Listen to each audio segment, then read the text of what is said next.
Hello, my friend, and it is good to be back with you again. Hi, my name is Geoffrey, and welcome to the Geoffrey Breedwell audiocast.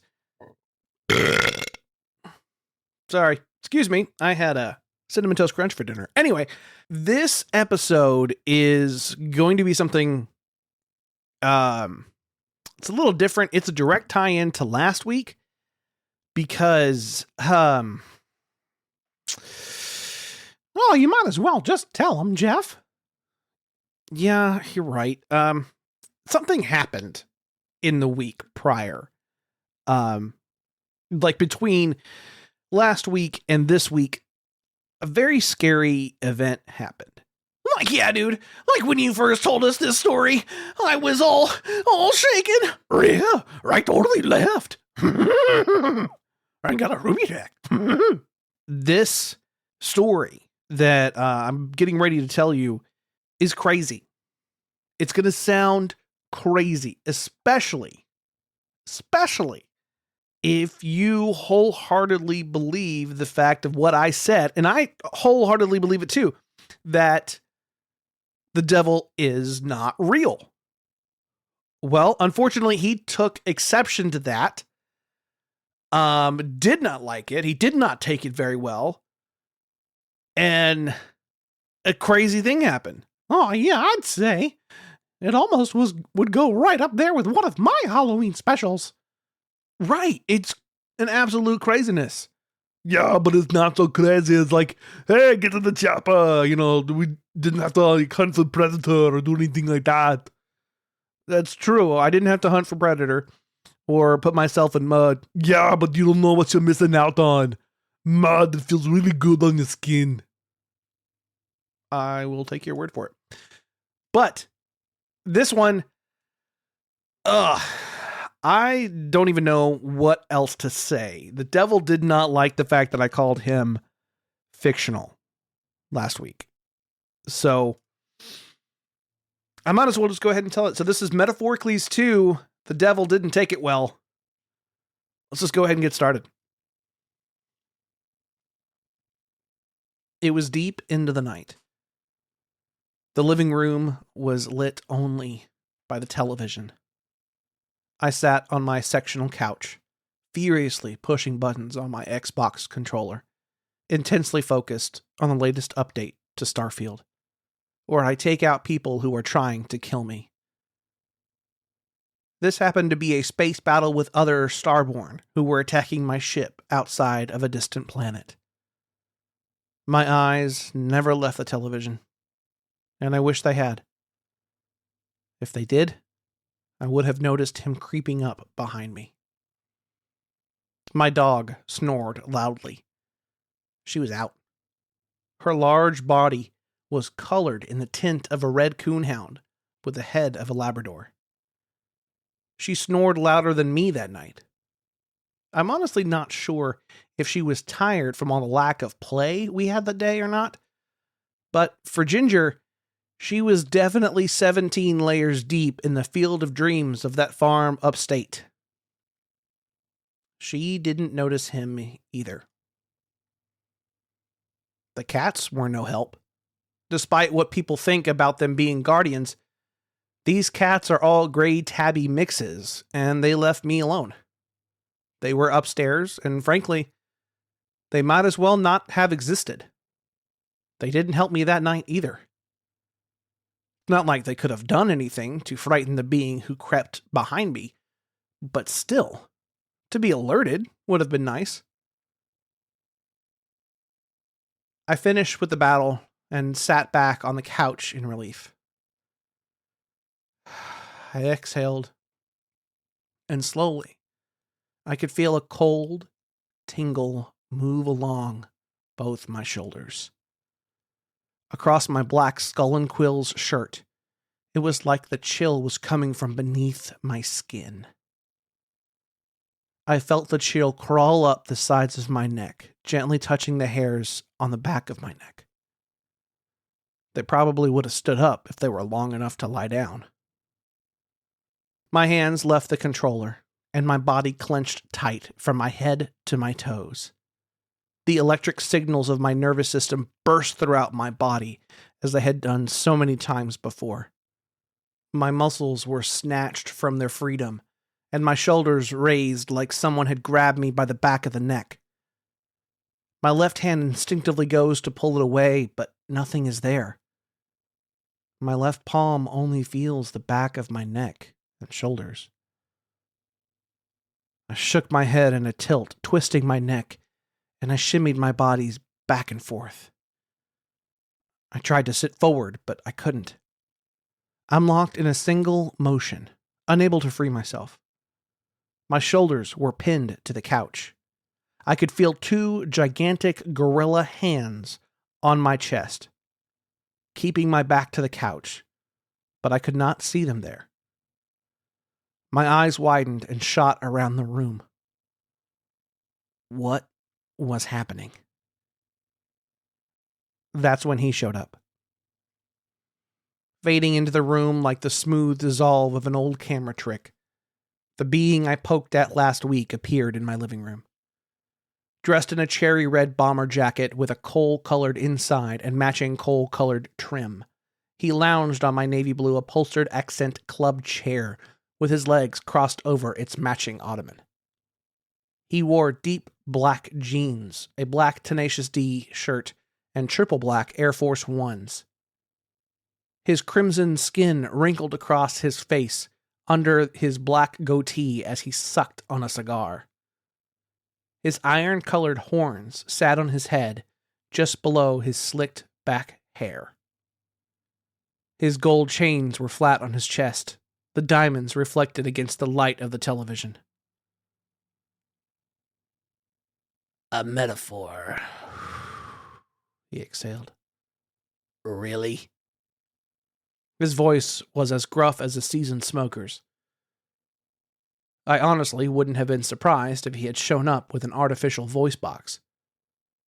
But, from his perspective, it was probably less menacing.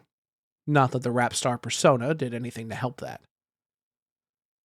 Oh, that's what this is?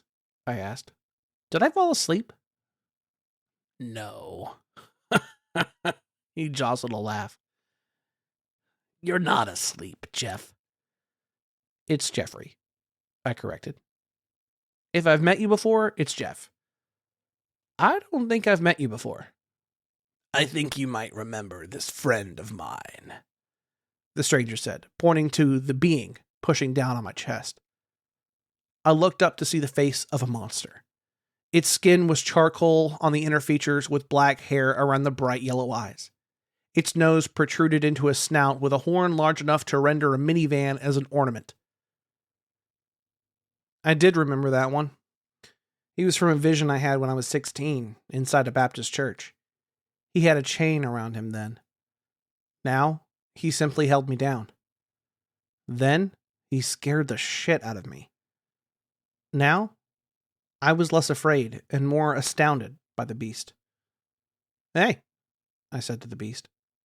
How's the family? The beast huffed, sending snot splattering on my face.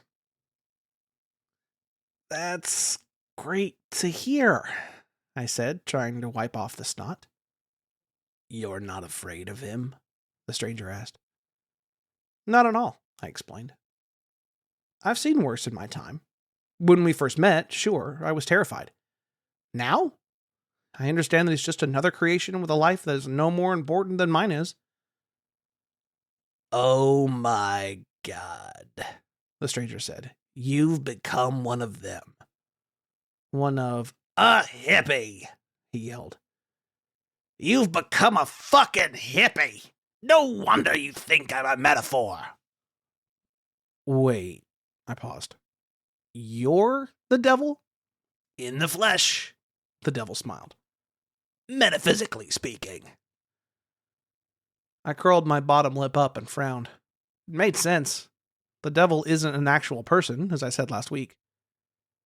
And you, he continued, you broke the news and said I was a metaphor? Are you fucking kidding me? Do I look like a metaphor to you? You look like a rap star from Timu, I replied. Timu wishes. What do you want? I asked. We've got beef, bro, he said. You said something that clearly isn't true. And that would be... Let's see, he began. He held out his hand, and in a poof, a paper appeared. He read, That's the thing. He's fictional, and because he's fictional, humanity has no true scapegoat for our misgivings. We have no escape from the horrific acts we commit against each other. The crimes we force onto others, the lives we take, the blood we shed, and the tears that flow from the victims fall onto our shoulders. The devil looks the way he does and acts the way he acts because we look and act the way we do. Let's examine that, shall we? He said. Sure, I replied, holding back my laughter. Do we need a courtroom, or are we going to do a scientific lab thing? He snarled and adjusted in his seat. First, I loved the blog, he began. The creation story you wrote from my perspective was inspired. I loved it. There was so much truth in those few paragraphs. Then comparing me to other gods and other gods of evil, oh, I am all for that. I love it when you humans shout out to my friends. You're going to compliment Sandwich Me, aren't you? See, the devil continued. See, then you get into this little paragraph right here. You tell them I'm fictional. You let humanity keep all that responsibility and accountability. See, Jeff, that's just not fair. It's Geoffrey, I corrected. Humanity doesn't need all that accountability for their evil crimes. That's where I find pleasure. I love tasting the redirection of their blame. Who do you think came up with the devil made me do it thing? Flip Wilson? Me, he snarled. It was me. I'm timeless. I'm the eternal king of the damned. I'm the hottest of the hot, the baddest of the bad, and the evilest of the evil. That's me. That's my brand. Who do you think you are to challenge me by telling the world how I'm a metaphor and a reflection of you disgusting humans? I am nothing like you. Can I I have it within my power to curse you to an eternal torment in my world. The devil stood up and slowly walked toward me. I can arrange torture so horrifying that the most terrifying films you've seen wouldn't come close. Your body will be screaming for relief for thousands of years.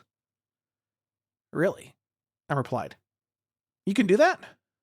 Is that with or without shipping and handling? The devil was less than entertained. Ugh. He exhaled and rolled his eyes. Millennials. A moment of pause erupted between us.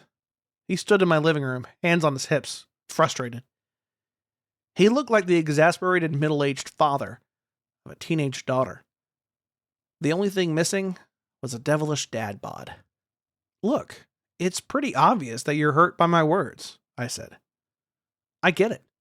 If someone said I was imaginary, I'd be hurt too. Oh, don't empathize with me, the devil said. Blame me or don't, that's fine, but trying to empathize with me, you sound like him. Him? I asked. Him who? Him, he clarified, pointing his index finger toward the ceiling. Roman Reigns? I asked. Are you acknowledging him as your tribal chief? He tilted his head back in frustration. I was getting to him. He took a moment, thought to himself, and smiled. You know, Jeff, he began. Geoffrey, I corrected. I see what you're doing. And frankly, it's fun. I come up here to rip you a new one for calling me fictional and taking away my food and my existence, and then here you are, sarcastic, calm, and empathetic. Do you even realize what's happening right now? I'm pretty terrible on social cues, but you should know that if you did your homework. Then let me give you a clue, he continued. You pissed me, the devil, off with last week's blog and episode of your podcast. You called me fictional. You said I was nothing to fear. And what angers me most about the whole thing is that you called me an excuse. I could have worded it better, I relented. And what would you have said? A poor excuse. This ignited the devil's fury in a roar. An explosion of fire burst from his upper body, rendering the shirt and jacket into a billion pieces the size of an atom. His chest and stomach were exposed as the flames flickered into the air off his muscles and ripped abdomen. His body reminded me of Brad Pitt's in a Fight Club, just with a crimson filter. His roar should have shaken the house and neighborhood. At least, that's what I thought would happen. Yet I saw this furious devil act more like a tween who's irked at their parents than the Lord of Darkness he was so used to people revering. He was angry, sure, but it was clear that my words deeply hurt his feelings. "Hey," I said in a calming voice. "Hey, there's no need for that right now, okay?" My voice was like a counselor's during an outburst. My breath was slow, and my tone was calm and deliberate. To be frank, I felt sorry for the being of evil. He started breathing more slowly. He sat down on the ottoman in front of me and motioned his hand for the rhino gorilla beast to release me. His flames slowly retreated. "It's okay," I reassured him, patting him on the back. "Your existence isn't going to go away just from one blog from some no-name person in Indiana. You still have all the evangelicals. You even have most of Christianity. That's a lot of people. It's not like you're going to lose their belief." That's how it starts, he said. It starts with just one idea being put out there. Then it spreads to one person who tells someone, and so on. Word of mouth is a powerful weapon. I've used it before. "I know," I said. "I get it. It's meme theory." What's that? "You mean the Lord of knowledge of all evil across the world doesn't know meme theory?" Oh, meme theory, he corrected. I thought you said me theory or something. Did I need to human-splain something to an eternal being? Had he not been paying attention to humanity until my blog? No, that couldn't be right. "It's just a theory on how something random can become popular in a short amount of time," I said. "But it's totally random. I'm sure you have forces at your beck and call. You could surely command to downplay any attention that blog gets." "Yeah," he said like a teenage kid shrugging off advice. "And it's not like people are going to forget you, either," I tried. "There's all the evil in the world, like Epstein and Steve Bannon." "Oh, I've got plans for Bannon. Epstein and I are having a ball. I can't wait for this guy," the devil began before he instantly morphed his body into the President of the United States, Donald Trump. "That's a neat trick. Do you do birthday parties?" "When I started with this guy," he began, his voice transformed into the president's. "He was such a little guy. He was so tiny. Teeny tiny. He was crying like a baby. Weenie, little baby wavy. And I came up to him to make a deal. All he wanted was power. And honestly, I kind of regret it now. And why is that? The devil shook his shoulders and slumped off the president's body. He shivered as if he hated being in that state. There's a twist with greed, he said in his regular voice. It becomes all about the me. And with humans like Donald, Steve Bannon, Vladimir, and Benjamin Netanyahu, that's all they want. Epstein, too. That's all they want. Power. What they don't understand is that there is a limit to their power. They'll dig and dig for power until they can no longer. Then, when they die, they come to me and want more power. But you're far more powerful than any human could ever be, I reassured him. It's not like a past leader like Hitler could overthrow you. Not that he didn't try, the devil replied. Netanyahu will too, once he finally bites it. He's got enough support here. He's way more evil than Adolf ever was. Well, that's something you don't hear every day, I remarked. I thought it'd be Trump. No, he scoffed. He's Pinocchio. He wants to be a real bad guy so bad, but all he does is the evil people tell him to. In his head, he thinks he's a mafia boss who can get away with everything, but that's because of yours, truly. When the eternal reality hits him, he'll shrivel up like a raisin. He's close, but I'm not done with him yet. Sure, I agreed. I didn't want to condone the devil taking the president's life or anything by any means. In my mind, there's always time for redemption and reconciliation as long as we live. Once we're dead, however, that story is written. However, this moment was giving me pause. Was the devil casually relishing in his success with these people he's given power to? Or was he lamenting his choices? There was only one way to know. Do you regret it? Regret what? Giving them power and making a deal with them, I pressed. Ha! He scoffed. Not in the slightest.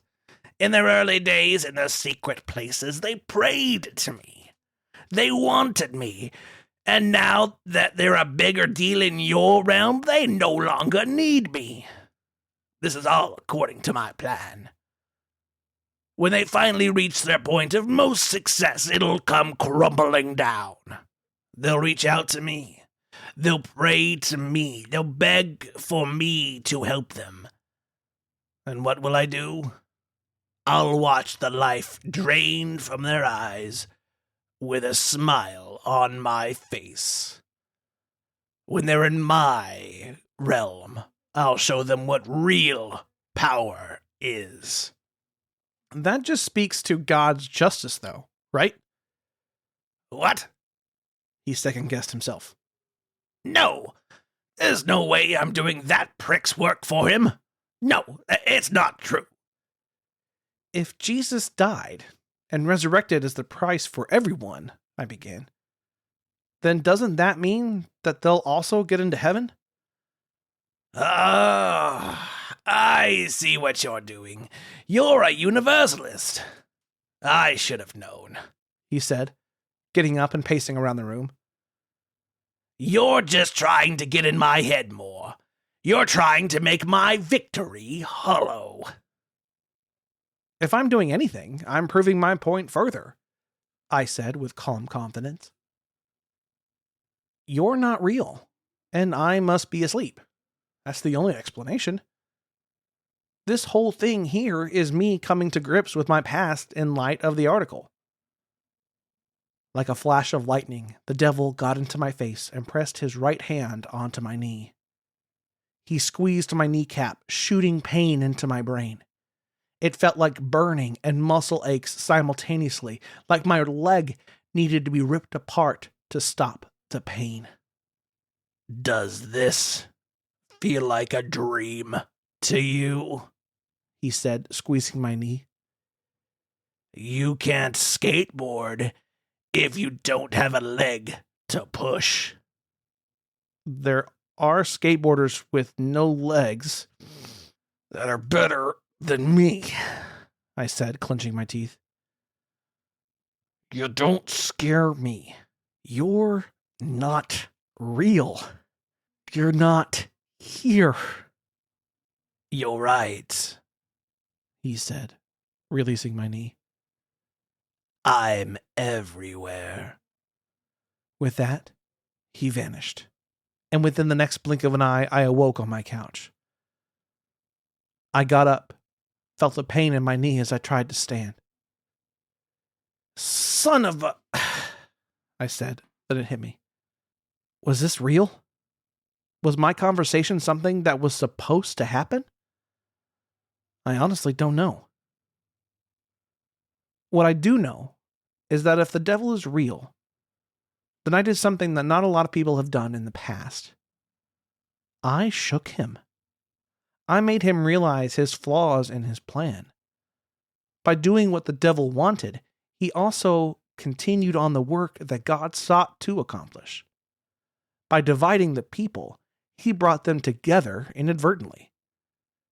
By being the worst, he allowed us to be at our best.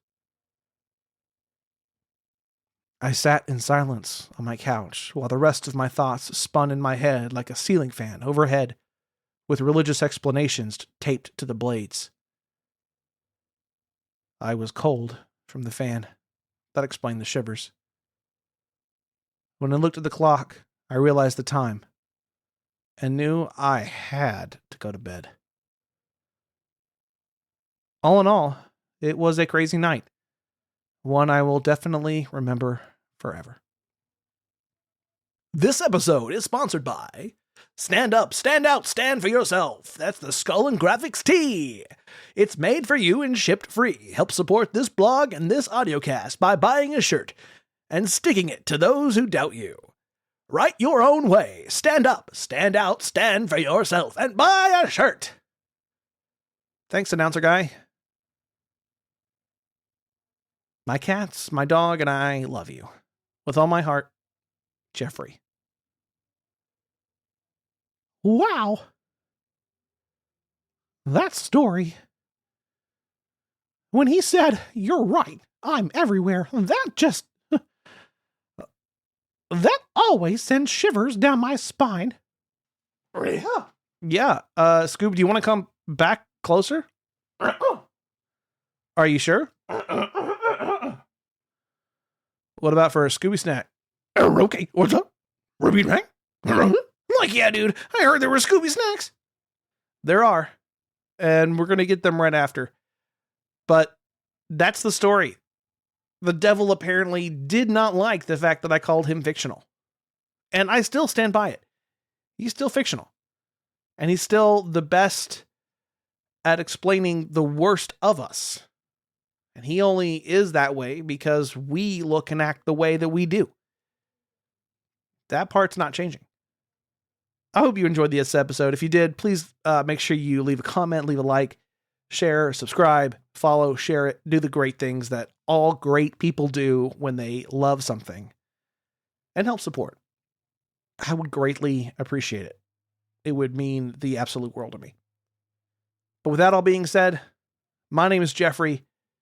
I'll catch you next time.